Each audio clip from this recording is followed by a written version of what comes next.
Hey, so to the boy Willie Tiffany and 3 back another video today, man. Today we're gonna get right to it. We got no reaction for your video. By the way, it's Christmas Eve. When y'all see this, it's probably gonna be Christmas. So Merry Christmas. If not, Merry Christmas Eve. If you seen it, all that. Are we gonna have a video for Christmas? We might. But anyway, we're gonna get right into it, man. So best first cars to buy. Now listen, this is a fitness industry video. Yes, this is 4 years ago. So I'm here to tell y'all. Most people that's a car enthusiast probably seen the video, but I'm here to tell y'all whether these cars still lie true or not. So we can get right into it, man. We ain't gonna waste no time. 3.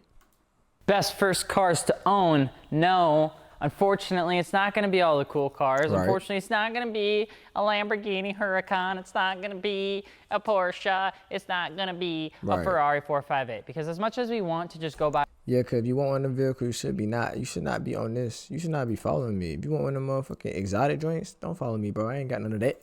A salvage vehicle and repair it for 1 million views on YouTube. Most of us don't really probably shouldn't do that, right? So we're here to talk about cars that you should probably actually buy as one of your first cars or favorite cars to own if you're looking for like a modification-esque fun platform. Maybe you don't got $1 million, but maybe you want to spend some time in the garage having a little bit of fun with, you know, a car that's going to tolerate you treating it incorrectly and is going to tolerate the wrong things that you do to it, because at the end of the day, it's a car that can just handle it because it was built to handle it. And that's what we're going to be talking about today. So I'm Alex at FI on the gram, and on today's episode, we're going to be talking about the best first... By the way, RIP my nigga Alex FI. He ain't dead, but you know what I'm saying? He had to make a name for himself. Type shit. And I respect that. So, you know what I'm saying? Let's get to the video. First cars to own if you're looking to modify a new platform. So don't forget to subscribe, and if you're looking for wheels, tires, suspension by the time you get done with this video because you're looking to, I don't know, pick up wheels, tire, suspension, you could just check out a little bit of a weird one for you, but I would say... By the way, it's really fuck them folk at fitness industry. Cause I hit them up like 3-4 times, and they literally I hit them up like 3-4 times. They literally be like, "Oh yeah, we can do a collaboration." At the end, they always back out at the end, last second. So I really count y'all motherfucking days, like on some real shit. Anyway, all y'all, man, stop it. One of the first cars that you could probably go into would be a Cobalt SS. The old Cobalt SS can come turbocharged, supercharged. There's plenty of torque steer. It's fun to play with. It actually has quite a bit of No, these one of them joints. Oh, actually, no, you can still find these. You can find these, but like probably 4 years ago, you could find them for real. But nowadays, they're kind of scarce, kind of a little scarce. But they're fire platforms. You don't see them. You do not see them. Like I think I've seen 1 Cobalt or 2 Cobalt SS's my entire time being in Atlanta. So like they're super rare and like so performance modifications behind the old bonnet, and of course there actually is a community behind the platform as well. The cars aren't inherently that expensive to own, and they're even better when it comes down to modifying them because they're not that expensive to actually do things to. The fact that they come with forced induction is actually a really cool benefit to the car itself because it is a small car that can actually tolerate quite a bit. If you guys are looking for a car that you can kind of beat around and have a little bit of fun, a Cobalt SS is going to do it just fine. Number 2 on the list is obviously one that I would never forget. I wanted to talk about it a little bit. So Cobalt SS. So it depends on what year you got. Cause I know some of them come with a supercharger, some of them come with a turbocharger. Correct me if I'm wrong, but that's what I know. And like they said, bro, easy to mod. They take a lot of power and they can handle a lot of power. And front wheel drive, super light, made by Dodge and made by Chevy. And it's just super fun platform, man. I just don't. They're hard as hell to get though. Now it's been 4 years. They're hard as hell to get. So I'm sorry, y'all wanted one. You might be able to find one, but good luck, Charlie. Because it is the platform in which decimates all, except not in chronological order in this episode, which would be a Mazda Miata. Mazda Miatas are they're like the frosted flakes of the car scene. You can never go wrong with a bowl of... Damn, that's the best way to put it. They are like frosty flakes of the car scene, because like you're saying, you can't go wrong. Can you still get these? Yes. Not how you could 4 years ago. You probably find these for like $2,500. Now you want a decent, not even a clean. You want a decent Miata. You're gonna have to pay at least $4,000 to $5,000. In my opinion, I know the NA. Everybody let the NA with pop up headlights. My opinion, I say go for the NB. That's the second generation. It comes with a little bit more power. It's a little more stable. A little more like amenities and shit because it's newer. And me, I kind of like them better. But anyway, that's just my opinion. But you can still find these for a good price. Can't go wrong with Miata. Once you buy a Miata and it's a Miata, it's a Miata. But once you make it far like this, then you got something. So you gotta stay down for the grind. You know what I'm saying? You gotta cook for real, but can't go wrong. Frosted Flakes, and you can never go wrong with a Mazda Miata. They do great in pretty much any scenario at any point in time for if your car ain't on the works, your shorty ain't gonna twerk for real. I'm just playing. Anything at all. If you have to put 4 people in the car, guess what? Miata will try its best. Okay, it's gonna try, but at least it's trying. Right? You can pretty much run the cars with no oil in them. They're gonna be just fine. You can turbocharge them, you can supercharge them, you can LS swap them, you can pretty much do anything you want to the LSD. You can throw 100 shot of nitrous in the back and only have it open up under full watt. Not saying that I've done that, but we have owned a vehicle that has done that. And it's just a great platform. The NA, NB, NC, ND platforms are all great in their own merit, depending on how much money you want to spend. Facts. Now, of course, the NAs feature a little bit of a tax going on right now, but the NBs actually are pretty good steal right now. And with the larger motor, they actually perform quite well. It's a great learning platform for people that don't really understand a lot about cars. Because the Mazda Miata platform is so forgiving, it allows you to learn and it allows you to do a lot of great stuff with the car and really and truly enjoy driving it. Moving forward with me, like this car, damn, we already got to it. The Miata walked. So the BRZ FRS, the Turbo FRS could run, because like it's basically the same shit. It's a roadster, not a roadster. It's technically a roadster, but you know what I'm saying, it's a solid top. So it's technically a roadster, 50-50 weight distribution, easy to work model, whatever. Y'all know what I'm talking about. But yeah, can't go wrong. Next, we got the 8th Gen Honda Civic Si. the 8th Gen. I don't think they're hard to get, but like you're gonna pay a lot more. Like the first 2 cars, the Miata and the SS, you're gonna be like around like 4,000 to 8,000. Now this 8th Gen Si, you're gonna still be about 10 bands. Honda Civic Si, because the dang things run forever. They're literally incapable of dying. They are impossible to kill. They're like the Terminator, except the whole movie series, it just never seems to end. The 8th Gen Honda Civic is pretty much that. They run forever. They're easy to modify. They're a Honda too, which I know people have a tendency to give a little bit of a hard time towards, but there's a reason that they have the platform in the community that it's personally one of my, hold up. They do. If you're looking for a community that has pretty much everything you could possibly imagine, the Honda Civic platform is gonna be the one. Not only that, but the 8th Gen's. This personally is not my favorite body style, but when it's done right, it look good. Like that looks good. That looks good. But personally, it's not my favorite. Would I buy one? Probably, because I would like boost the hell out of it. But like, it's not my favorite body style out of all of them. But you know, it's actually pretty. It was definitely better than one before this. But y'all know nothing about that shit was terrible. But anyway, yeah. Actually look very, very good. And over time, I've actually said that, you know, they don't look that bad. Right. And I think they're pretty much well dated. And I don't think they're gonna get any more, well, let's just say like early 2000s-ish styling. The Honda Civic platform, of course, as well, has a lot of great potential for performance modifications and aesthetic modifications if that's kind of your thing. Moving forward on to number 4 would be the Acura RSX. Now the Acura RSX was back in my time probably one of the most popular cars that you could end up purchasing. It was like a luxury Integra. It was like the car that you bought. It came with 200 horsepower. Look at this bitch. First of all, I love the Acura RSXs, bro. Second of all, they are taxed right now. You can't find a manual one. You cannot find a manual one for like less than like Facebook Marketplace. You can find a manual probably for like 7,000-8,000, but like you want a good clean manual one that's not on Facebook Marketplace, you're gonna be paying about 10. You can find these in autos a lot. You can find the auto like decently priced, probably like 6-7, but like you want a manual one, you got to be paying them big boy prices. But this is a perfect first car to own. It ain't nothing but a luxury Honda in a suit and tie. It looks great, takes power fantastically. The platform is fantastic. It looks better than a Honda Civic. I'm sorry, Honda Civic boys, but it does look better, and y'all know it. I'm sorry. It looks better. Probably it drives better. It has more quality parts, of course. It's an Acura. Can't go wrong. God damn it, such a good car. Shit, I'd get one if I could. I might. Who Came knows? with all the goodies you could possibly imagine, and everybody wanted to make it look like a Type R, and they just did it so well. The back end is raked. It's got the nice little wing on the back. The front end looks super angry. It has like that V nose. It's got the aggressive headlights, and it just overall works. And it's especially a great car for somebody that wants to be able to modify something like the Honda Civic, but in a little bit of a different fashion, because the Integra is a higher platform. It's like the nicer version. It's the luxury version, if you will.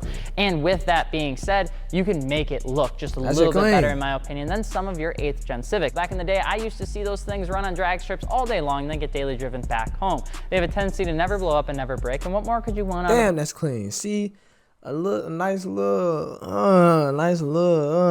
that little green with the white. Come on now, that shit clean.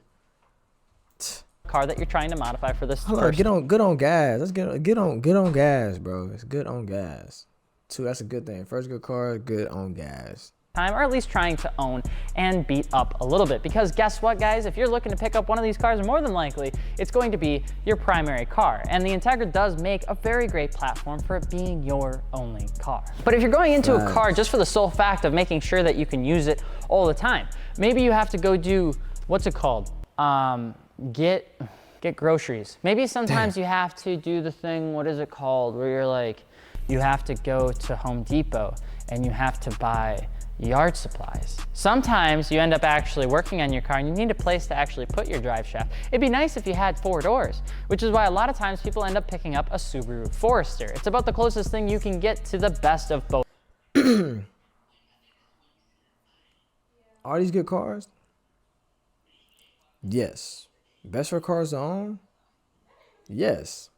Do you technically want a 4-door SUV? Probably not, but as you can see, you can make these shits look super duper clean. Like, look at this shit, it's crazy. Both worlds out of the Subaru platform, and the Forester does look extremely, extremely good when it's done in whatever way you want it to be done. It looks great as a show vehicle, it looks great as a function vehicle, it looks great as a daily driver, and it looks great as just like a car that you can just get in. Nah, that's fucking clean. Nah, that's clean, that's clean. Friends and just cruise around, go get yourself some T-Bell $5 boxes, or maybe just, you know, take it around for a cruise. The Forester has some limitations in terms of some of its engine potential, just because that's the way it is, but that's not going to actually hinder the fact of owning one of these cars and how much fun they actually are. A lot of the parts can be interchangeable with some of your OE Subaru Impreza parts, which can Why are you so clean? allow you to either lower Gonna give me one right now.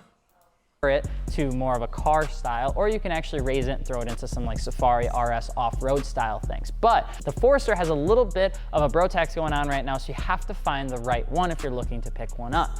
But they're kind of uncommon and they can be super well done. Is him saying they have a bro tax on it, and that's 4 years ago. So it's like, imagine now. Crazy. You can still find these though, most definitely. If the right person picks them up. So if you want something to kind of make a statement while also being a daily drivable vehicle, but you want the 4 doors to fit your friends, I said 4 doors for more friends, okay? Stop it. Then the Subaru Forester. It's 4 doors for more whores, but it's whatever. It's cool, it's whatever, it's cool.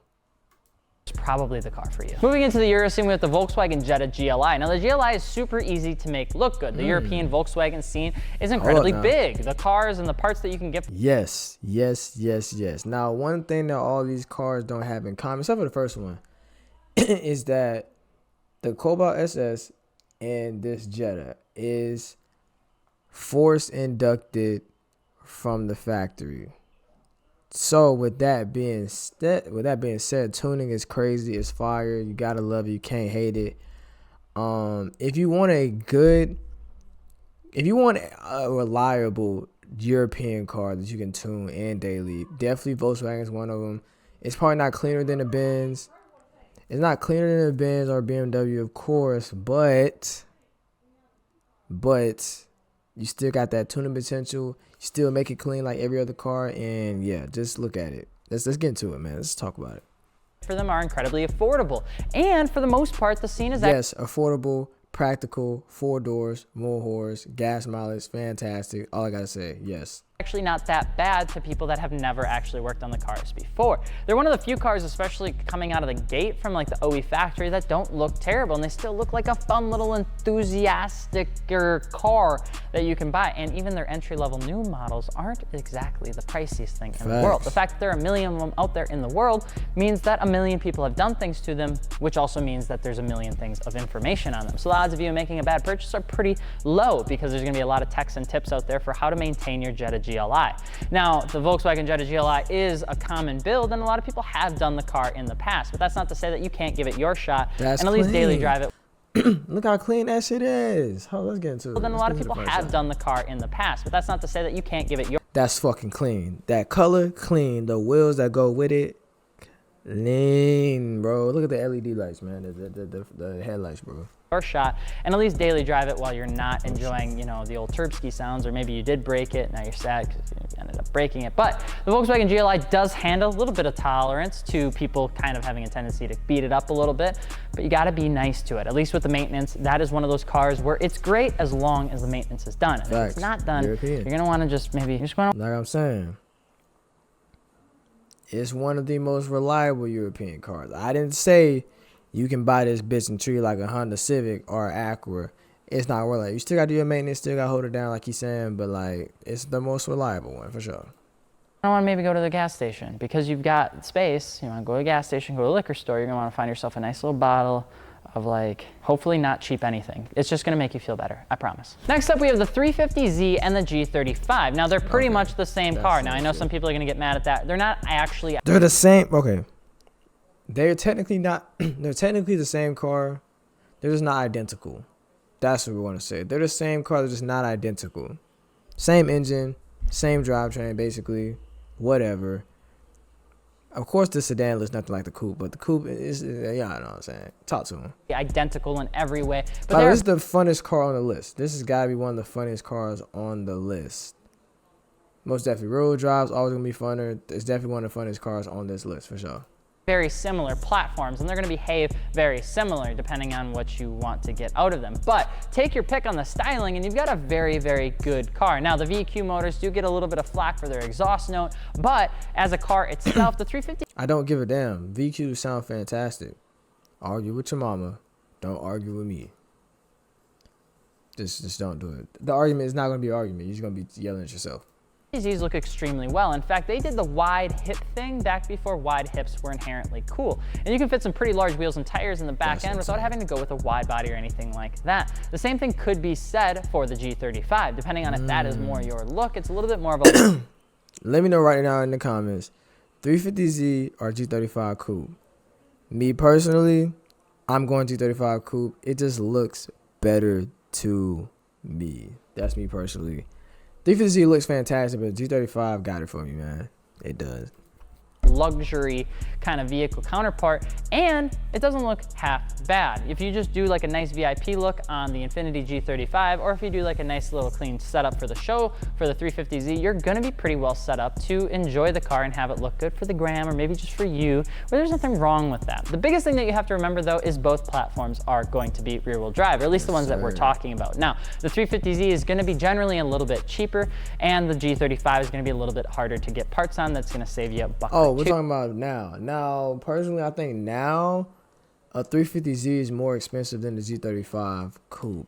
I don't exactly know why, but it's true. Like, you can pick up G35 Coupe a lot cheaper than you can a 350Z.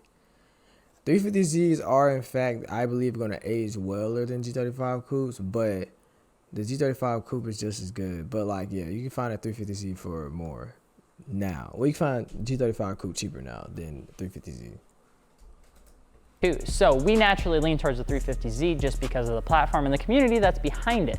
And it's a ton of fun. You have to get over the fact though that there's a little bit of styling issues and aging that's gone on with the 350Z. So you have to do a few things to your headlights, taillights, and maybe some side skirts to bring it up to par. Wheels, tires, mandatory on the platform though, because they end up coming tucked right from the factory.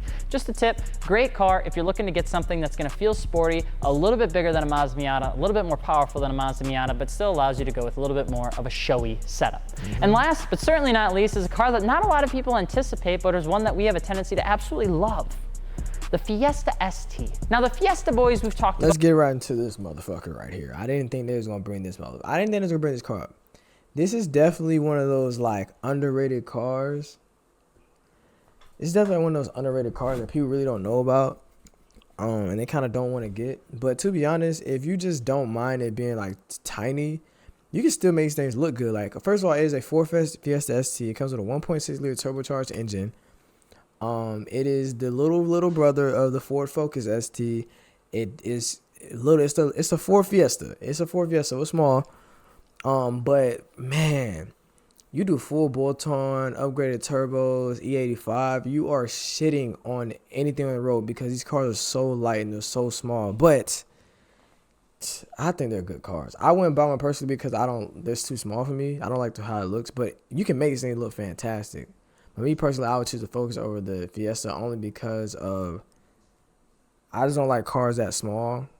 But if you don't mind it being small, bro, go for it. About in the past, Fantastic. but they are like their own breed. Everybody talks about having a Ford Focus ST, and then they pick up a Fiesta, and then they get the Fiesta, and they talk about how incredible it is, and it's like they've never owned a Focus before in their entire life. They've recently become extremely affordable. They come with Recaros. They're a ton of fun. They're autocross beasts. They're pretty much a street legal go-kart. They are Literally. a Mazda Miata on steroids if you can get into the hot hatch game. They're not inherently a very mean car, though, so you have to decide if that's kind of your thing. Fiestas, though. That's the thing, they don't look mean. I like my car to look a little aggressive, a little mean. At the end of the day, is probably one of the best cars that you can buy if you're looking to have true automotive fun in a car, right next to that Mazda Miata, right next to some of those 350Z platforms, or if you just like the big old smoky burn as the Ford Mustang. But the Fiesta ST have become recently very affordable, and because they're newer, you get a couple other goodies that some of the other cars on the list just don't get. Facts. One of the biggest things with the Fiesta ST is, of course, watch out for those maintenance items and making sure that the person before you didn't beat it up as much as you're about to beat it up. And I don't know, the wide bodies look a little... They looking a little Kia Soul-ish. I don't know if I like the wide body. they do go around all year round. We've got the rain coming back in. Absolutely fantastic time. So let us know what car you think is one of the best bang for your bucks. And of course, if you just picked up one of these cars, or if you just picked up a car in general, you're looking for aftermarket wheels, tires, suspension, head up fitmentindustries.com because we pretty much got it all. If you're looking to win a free set of coilovers, we got a description link what below. the hell? We ain't finna get this free advertising. Anyway, Ford Fiesta ST is really not a bad car to end off on. Focus on me, thank you. My camera want to be stupid. Anyway, not a bad car to end off on. But yeah, that's the end of the video, man. What Dan's video, 22 minutes long. We don't care. We're gonna drop it like it's hot. You know what I'm saying? But I got you one to get you one. Me and got you one. You better get you one. I think I'm gonna give me one. If I get mine for you, get yours. I'm to the city up for real. But y'all get y'all one, man. If y'all made it to the end, say I made it to the end, kind of rocking with your twin. Type shit, whatever I be saying. Y'all know what I be saying, but yeah. Y'all tap in, y'all tap out. Subscribe. This is video number 11 out of 15. We have 6 more days left to post 4 videos, and we're on it. We're at it. I could crack at it, but yes. And yeah, man. Still on the road to 10K. Still on the road to monetization. We're 64% there. We're at like 2,500 watch hours. That 4K motherfucker. But if we get that 3K, that'll be fire. So I'll run this video up. And what else I got down. Yeah, man. I think I'm gonna do Ford Fiesta ST as the thumbnail. We gonna see, cause that's such a fire car. I'm not gonna lie. But yeah, we got that bit free.